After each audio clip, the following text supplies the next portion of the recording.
Bem, pessoal, então vamos para mais um conteúdinho, mais uma aula gostosa de física para vocês. Vamos trabalhar a terceira lei de Kepler.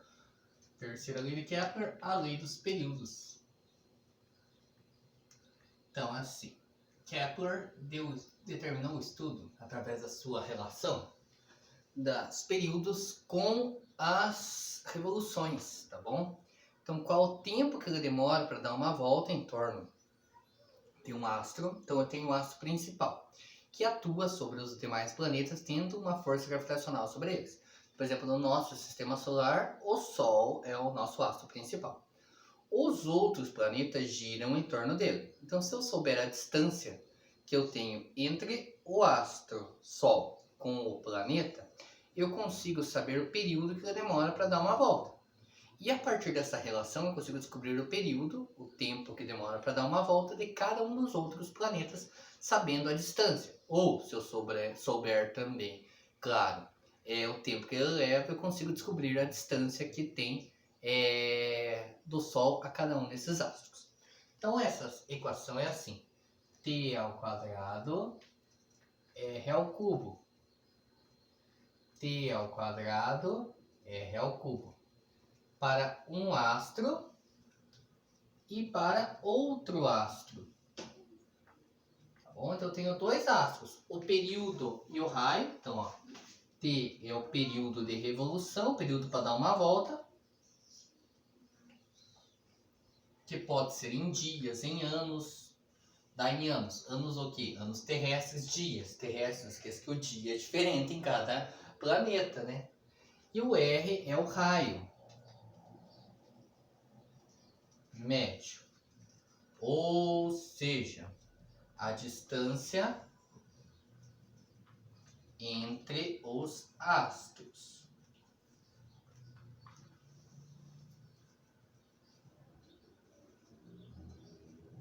Envolvidos.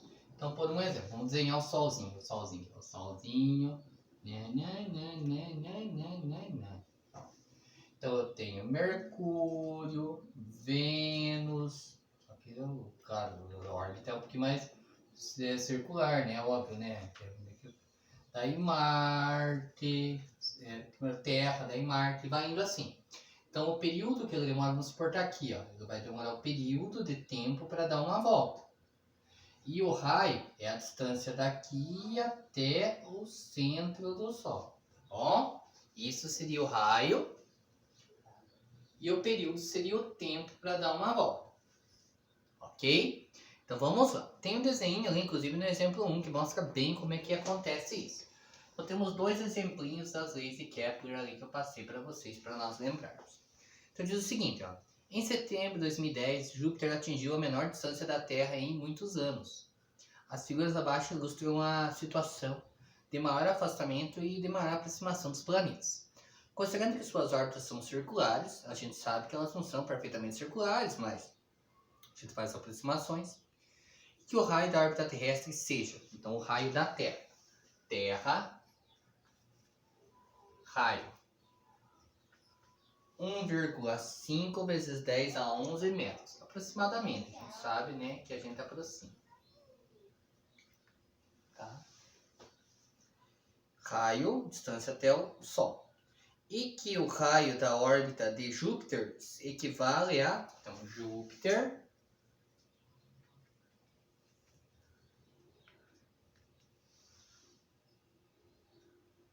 7,5 vezes 10 a 11.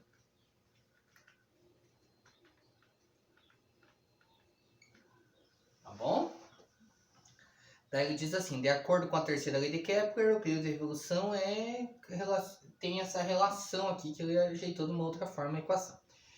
Então, sabendo que os períodos de Júpiter e da Terra são considerados, considere as órbitas circulares da figura, qual o período em anos terrestres de revolução de Júpiter.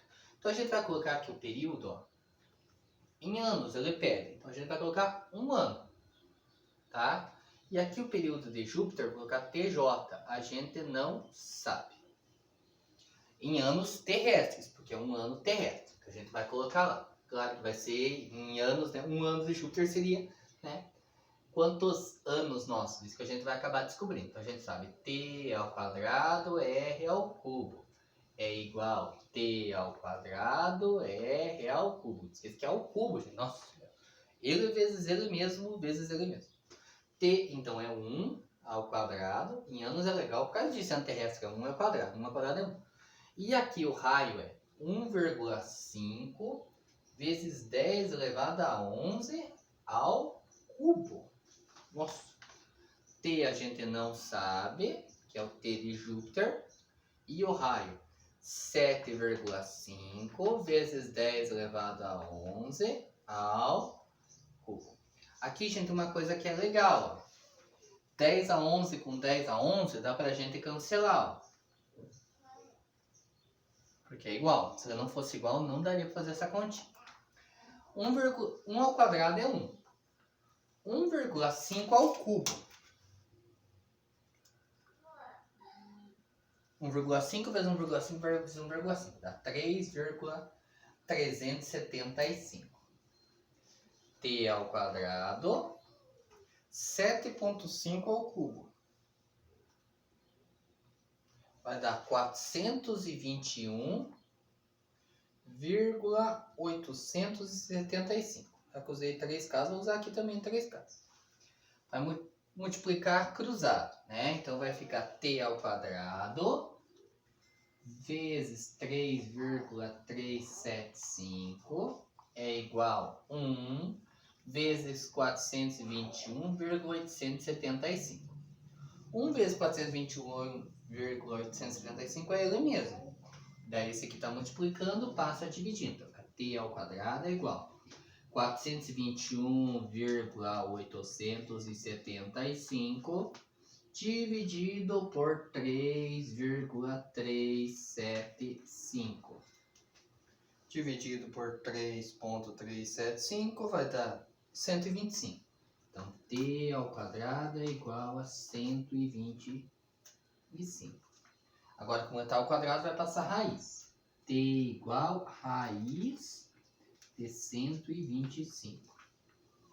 Raiz de 125 é igual a 11,18 anos terrestres, obviamente terrestres. Tá bom? Então ali a gente conseguiu aproximadamente a letra C, 12. Tá bom? Aproximando. Então esse é o exemplo número 1. Espero que vocês tenham entendido. Então eu estou comparando dois astros que giram em torno de um mesmo astro principal, que é o Sol.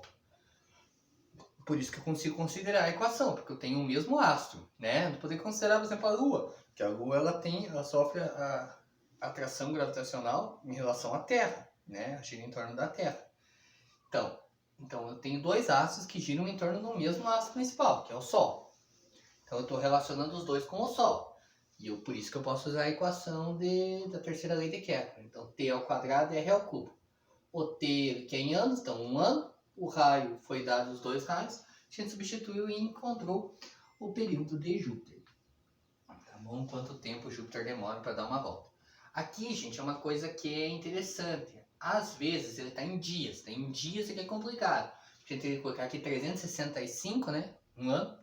E daí teria que fazer a conta com o período 365. Então multiplica aqui e daí dá mais números. Por isso que o pessoal se confunde um pouco quando sai em dias. Tá bom? Exemplo 2. Exemplo 2 ele vai pedir uma relação, acho que é. Calcule aproximadamente o período de rotação de um satélite artificial da Terra, cujo raio de órbita é 2 vezes menor que o raio da Lua. Considere que o período de rotação da Lua ao redor da Terra é de igual a 28 dias. Então a gente tem a Lua e tem o satélite, que juntos giram em torno do mesmo astro, que é a Terra. Então a Lua, ele deu lá o período, 28 dias. E o período do satélite a gente não sabe. Às vezes ele pede o raio também, pode acontecer, não é comum. Mas como ele vai cair em raiz cúbica, normalmente ele não pede, mas poderia pedir também uma raiz cúbica. Às vezes tem raízes cúbicas que dão exatas, né? Que no 125 ele daria 5, né? Então, ele pede ali para nós. Então, olha, o raio é 2 vezes menor que o raio da Lua. 2 vezes menor. Então, o raio da Lua é R e o raio do satélite é 2 vezes menor. Ou seja, ele é metade do raio da Lua. Tá bom? Então, vou colocar R grandão. Então, a gente vai ter t ao quadrado r ao cubo é igual a t ao quadrado r ao cubo. T, 28 ao quadrado. R ao cubo. Aqui, t eu não sei. E aqui o raio é meia r. Então, vou colocar r dividido por 2, meio r, né? Mais ao cubo. Agora a gente vai resolver aqui. 28 ao quadrado é 28 vezes 28.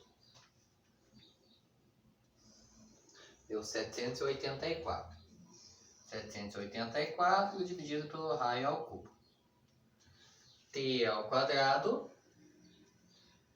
Aqui, ó. R ao quadrado ao cubo. R dividido por 2 ao cubo. Quer dizer que ele é R dividido por 2 vezes R dividido por 2 vezes R dividido por 2. Então, eu vou pegar 2 ao cubo, que é 8. Então, vai ficar R ao cubo dividido por 8. R ao cubo, 2 ao cubo é 8. Tá bom?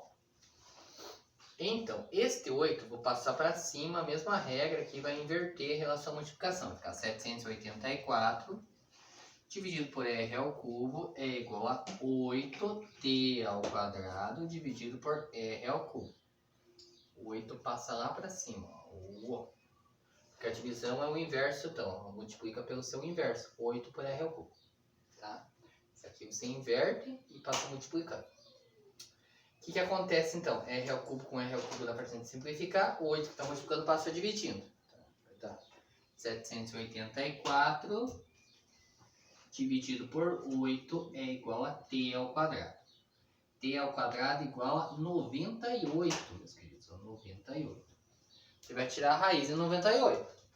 T igual a raiz de 98, que vai dar 9,9 dias. Aproximadamente. Ok, gente? Tranquilo? Então aí tem alguns exemplinhos da terceira lei de Kepler, tá bom? Abraço. Até mais.